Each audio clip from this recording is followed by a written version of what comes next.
Nie wiem, idę na browar albo na wódkę i jakoś do rana zleci, tutaj z żylami się w krzakach posiedzi i jakoś tam będzie, no. No i nie ma gdzie spać, zaraz kładę się po prostu tu obok nich i to wystarczy. Jak wygląda Kuala Lumpur nocą, biegają sobie szczury, o, jak sobie pomykają słodko. Witam serdecznie, tym odcinkiem zaczynamy malezyjską serię filmów. Większość osób zaczyna przygodę z tym krajem od stołecznego lotniska w Kuala Lumpur, jednak ja w tym filmie pokażę najpierw, jak przedostać się do Malezji z Singapuru. A możemy zrobić to na kilka sposobów. Tuż przy granicy z Singapurem leży jedno z największych miast Malezji, Johor Bahru, które dzięki bliskości Singapuru stało się centrum handlu i rozrywki, do którego ze względu na dużo niższe ceny przybywają tłumnie Singapurczycy. Miasto samo w sobie nie jest zbyt ciekawe i oprócz kilku świątyń, wieży zegarowej czy niedostępnego dla turystów Pałacu Sułtana nie ma w nim za wiele do zobaczenia. Johor Bahru jednak rozwija się bardzo dynamicznie i na jego obrzeżach wyrastają ciągle kolejne osiedla i parki rozrywki. Możemy stąd także popłynąć promem na indonezyjskie wyspy. Samo miasto być może stanie się kiedyś tematem osobnego filmu, jednak tym razem zobaczycie je jedynie jako punkt tranzytowy.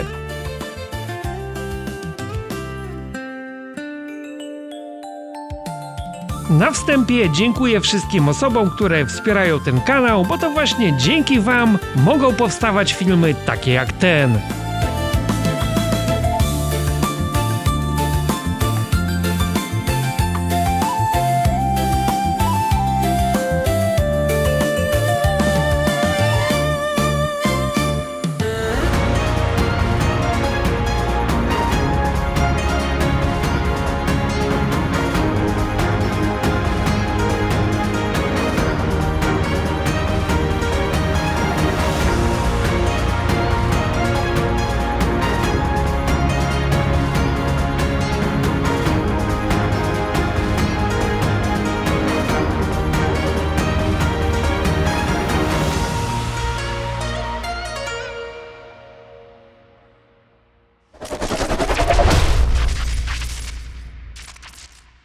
Aby przedostać się z Singapuru do Johor Bahru, należy dojechać do końcowej stacji brązowej linii metra Woodland, a następnie wsiąść w autobus, który przewiezie nas przez granicę, groblą łączącą oba kraje. Dookoła terminalu granicznego po malezyjskiej stronie jest mnóstwo hoteli, wielokrotnie tańszych niż w Singapurze, dworzec kolejowy oraz galerie handlowe. Na dobrą sprawę można spokojnie założyć sobie tutaj bazę i wyruszać stąd codziennie na zwiedzanie Singapuru. Dzięki czemu zaoszczędzimy mnóstwo kasy na hotelach, jednak trzeba się liczyć z tym, że podróż z Johor Bahru do centrum Singapuru razem z formalnościami granicznymi może trwać nawet 2 godziny w jedną stronę. Sytuacja ta jednak ulegnie zmianie pod koniec 2026 roku, gdyż już na ukończeniu jest linia szybkich pociągów, którą dojedziemy stąd bezpośrednio do centrum Singapuru w czasie krótszym niż godzina.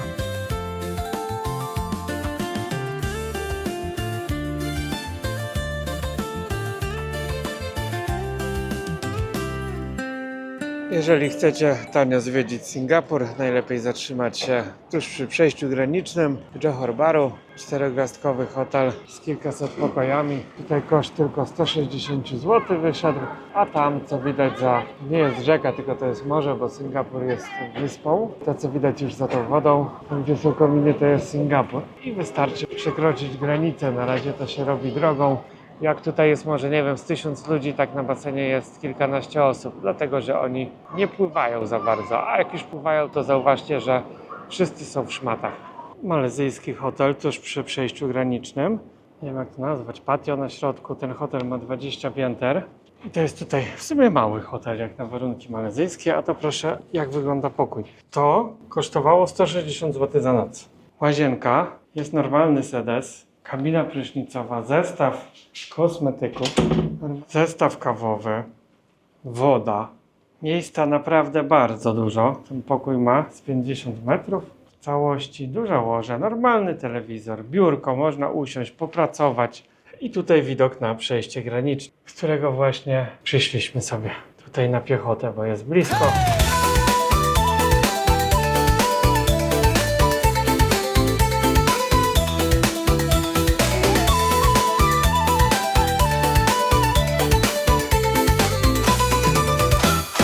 W nocy miasto nabiera kolorów. Widać, że jest to spore miasto malezyjskie. Możemy przespacerować się nad cieśninę, która oddziela Malezję od Singapuru. I właśnie tamten ruchliwy most, który teraz widać, to jest grobla prowadząca do Singapuru. Właśnie tamte budynki i światła, które widać na horyzoncie, to już jest Singapur. Oczywiście dużo większy rozmach niż mamy po tej stronie. No i tutaj samochody sobie wjeżdżają na przejście graniczne, które jest za tymi drzewami. Przy nadmorskiej promenadzie znajduje się Night Market i tutaj każdego wieczora możemy zaopatrzyć się w różne produkty. Przede wszystkim podrabiana odzież wszelkiej maści, zegarki, różna chińszczyzna, no i jedzenie. Jako że Malajowie kochają jeść, tak musi być wszędzie żarcie. Jutro też zaczyna się Ramadan, więc dziś mają ostatnią szansę, żeby najeść się w opór za dnia, bo już od jutra będą mogli pożywiać się wyłącznie w nocy. Johor nocą z pewnością nie jest jakimś tam przyjemnym miastem, ale jeżeli zatrzymamy się tu na noc, tak nie ma się czego bać, można sobie pochodzić, coś zjeść. Co można znaleźć w jedzeniu u Hindusa? A na przykład takiego robaczka. Niektórzy mówią, że znaleźli nawet dużego karalucha. Przy świątyni hinduskiej znajdują się takie, nie wiem, karoce, jakby to nazwać. To podpinają później do jakiegoś samochodu, albo nawet ciągną to ludzie. I podczas świąt siedzi w tym święty człowiek i jest obwożony przez ulice miasta. Są takie uroczyste procesje. Naprawdę wygląda to niesamowicie. No i dodatkowo jeszcze rozdają wtedy darmowe jedzenie przechodniom. Ta świątynia jest bardzo pięknie odnowiona. Także jak na Malezję wygląda to super, ale spójrzcie na fury. Hindusi mają tutaj swoje biznesy, jakieś sklepy, jakieś knajpy, więc stać ich, żeby tutaj datki. O, tutaj widać teraz Brahmin święci nową BMę zakupioną. Brahmin rysuje swastykę, żeby zapewnić pomyślność właścicielowi i pewnie, żeby się nie rozbił nigdy. I żeby auto się nie psuło przede wszystkim. Teraz Brahmin poświęcił limonki, położył je pod koła i teraz rzuca kwiaty. No, to są rytuały niesamowite. U nas jednak to ksiądz ma mniej roboty, bo tylko kropnie kropidłem, rachciach i 500 zł się należy. Że tutaj widać, że pewnie też nie bierze małych pieniędzy, ale poważnie podchodzi do swojej pracy. Już te gusła trwają dobre 10 minut tylko nad jedną furą indywidualnie. Takie malajskie sushi, krewetki w tempurze, potrójce, kalmary, homary, ryby różne i cena za sztukę jest od 2 do 3 ringgitów. Naprawdę super to wygląda wszystko. No i ceny są bardzo przystępne. No tutaj nawet są pojedyncze. Patrzcie, jakie są kasy automatyczne w Malezji.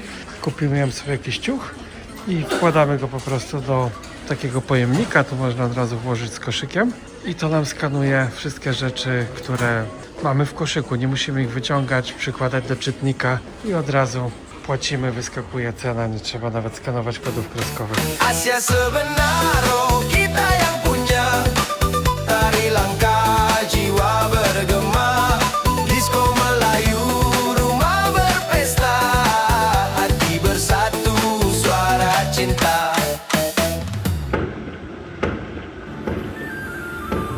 Oczywiście z Singapuru do Kuala Lumpur można bezpośrednio polecieć samolotem lub dojechać autobusem czy pociągiem. Jednak jeśli przekroczymy granicę, ceny biletów spadną co najmniej o połowę. Z Johor Bahru można dostać się do stolicy Malezji na kilka sposobów. Najszybciej teoretycznie będzie samolotem, jednak jeśli uwzględnimy czas dojazdu na lotnisko, a następnie dotarcia ze stołecznego lotniska do centrum Kuala Lumpur, tak okazuje się, że szybciej będzie jednak pociągiem, który jedzie zaledwie 4,5 godziny, za cenę około 80 zł. Lub autobusem, który jedzie 2 razy dłużej, ale kosztuje za to nawet 3 razy mniej. Dworzec kolejowy zlokalizowany jest przy samym terminalu granicznym, zaś autobusowy na obrzeżach miasta. Więc aby się do niego dostać, musimy wsiąść w autobus T13, który zawiezie nas na Larkin Terminal. Autobusy miejskie odjeżdżają spod wiaduktu pomiędzy terminalem granicznym a dworcem kolejowym. Bilety na autobusy dalekobieżne warto zakupić wcześniej przez internet, aby nie stać w długich kolejkach. Link do aplikacji, w której możecie to zrobić, znajdziecie w opisie tego filmu. To jest kolejka do kasy biletowej. Ci wszyscy ludzie czekają, aby kupić sobie bilet na autobus. Gdzieś w różne miejsca tutaj kraju, pewnie większość i tak do KL. I ta kolejka liczy dobrych kilkaset metrów. Można sobie kupić te bilety online. Dlaczego oni tego nie robią? Nie wiem. Ja właśnie tak przed chwilą zrobiłem, żeby sobie tu nie stać. Ale nic to nie da, bo i tak swoje musi odstać. O ile Malezja jest dość nowoczesnym krajem, bardzo zaawansowanym technologicznie, tak nie rozumiem, po co jest zrobiona taka komplikacja. No i ta kolejka właśnie sobie tutaj zakręca, ale jak już mamy nawet ten bilet, czy kupiony w kasie, czy kupiony online, to musimy iść potem do drugiej kolejki, tej, która jest tu, i odebrać boarding pass, czyli coś tak jak na samolot, ale to jest na autobus. I tu jest kolejna kolejka, która ma znowu kilkaset metrów, więc w tej już będę musiał odstać. Pomimo że mam bilet online, muszę odebrać jeszcze papierową kartę. Ja rozumiem, gdyby tu było mało ludzi, no to można sobie się w takie cyrki bawić, ale kiedy są tutaj tysiące, to wszyscy ludzie właśnie czekają tu po karty. Taka rada: nigdy nie podróżujcie, nie planujcie podróży w czasie chińskich świąt w Chinach czy w krajach, gdzie jest wielu Chińczyków, tak jak na przykład Malezja, bo wygląda właśnie to tak. Normalnie tak tu nie jest. Tu są jeszcze automaty online, w których można zakupić bilety, jakby ktoś nie miał telefonu. No i te bilety znikają, nie? Myślałem, że dzisiaj pojadę o 10, a najbliższe wolne miejsce w autobusie jest o 17:30. Kiedy stoisz sobie w kolejce po bilet, a tu śpi sobie kot. No i to jest kraj przyjazny kotom. Ludzie biją się w kolejce, musiała interweniować policja.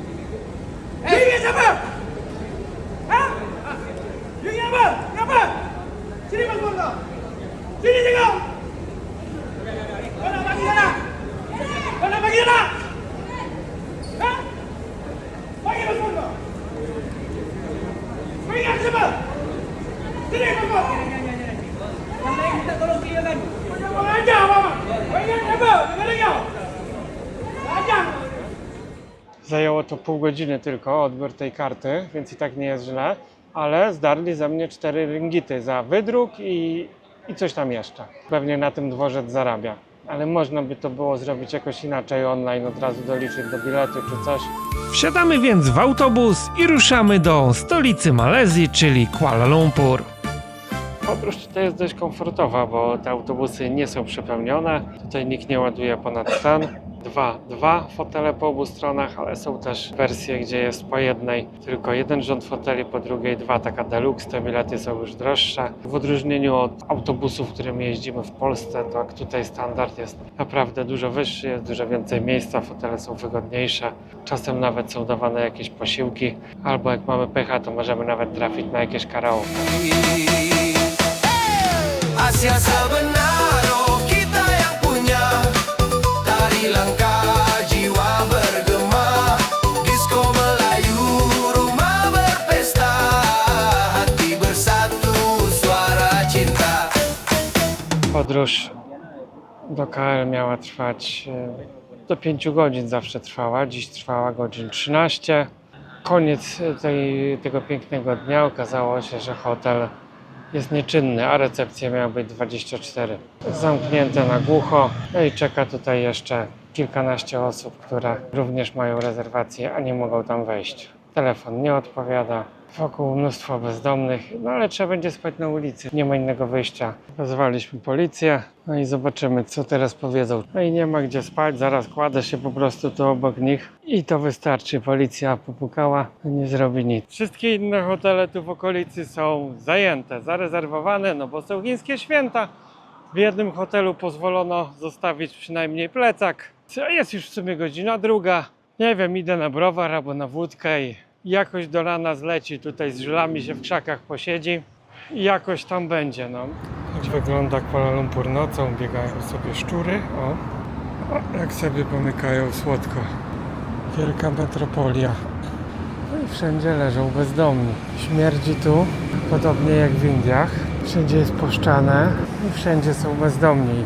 Trzeba będzie tu spać dzisiaj razem z nimi, bo nie ma wyjścia. Trzeba poszukać miejscówki. Bo już w Słowik widzicie, wszystkie ławki są pozajmowane. Ale zawsze tak było, że wielkie miasta przyciągają ludzi ze wsi czy z innych krajów, tak jak tutaj, i później no nie ma roboty, nie ma gdzie spać i lądują na ulicy. Ale był taki czas, że nie było tutaj bezdomnych, gdzieś ich posprzątali, ale widzę, że znów to wróciło po pandemii. Pewnie też nie było tu wesoło, bo lockdown był jeszcze gorszy niż w Polsce. To widać po ilości zamkniętych lokali. Tu kolejne koczowisko z sklepami. No i tu setki ludzi żyją na ulicy. I to z tego co widzę wcale nie są imigranci, tylko Malajowie, czyli miejscowi, którym się coś tutaj nie powiodło. 3:30, a Chińczyki bawią dalej. Takie to świętowanie jest u nich. Nie to co w Polsce, pasterka i spać. Tu się życie toczy. Do rana.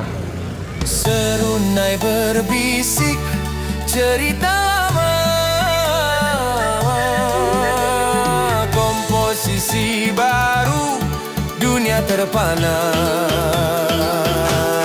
Rentak Melayu takkan pudar, Asia sebenar terus segar. Jest już 6 rano. Za godzinę 20 zejdzie słońce. Więc takie poranne śniadanie pod sklepem. No toalety nie będzie, bo nie ma tu umywalki. Aby do wschodu słońca. Potem już będzie z górki. Przynajmniej jest tutaj bardzo dużo dzisiaj ludzi w podobnej sytuacji i to chyba nie tylko przez ten hotel. I kończy się to tak.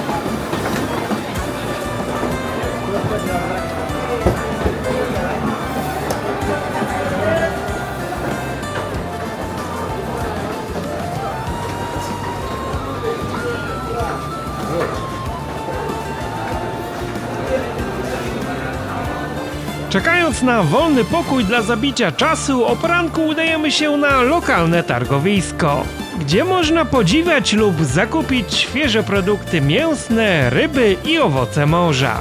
Ceny jakże inne od polskich. Za kilogram świeżego tuńczyka zapłacimy 12 ringgitów, zaś koszt kilograma kalmarów to tylko 26.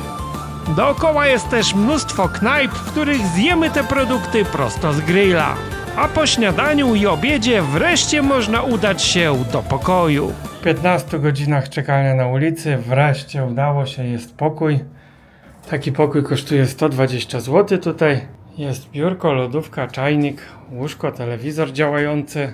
Są okna, więc całkiem nieźle i jest widok na plac zegarowy. W samym tutaj takim, no może nie centrum biznesowym, ale w dość ciekawej dzielnicy, tuż przy Chinatown. Jest tu kilka ciekawych punktów, które można zobaczyć. No i przestronna łazienka.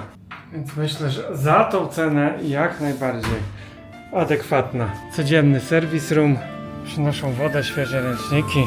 Wiele hoteli w Kuala Lumpur ma baseny na dachach. I o ile w tej dzielnicy dominuje niska zabudowa, tak nasz basen na 8. piętrze wydaje się położony bardzo nisko w stosunku do nieodległych wieżowców, gdzie również za niewielkie pieniądze możemy wynająć apartamenty z widokiem na Petronas Tower i dostępem do basenu na 50. piętrze.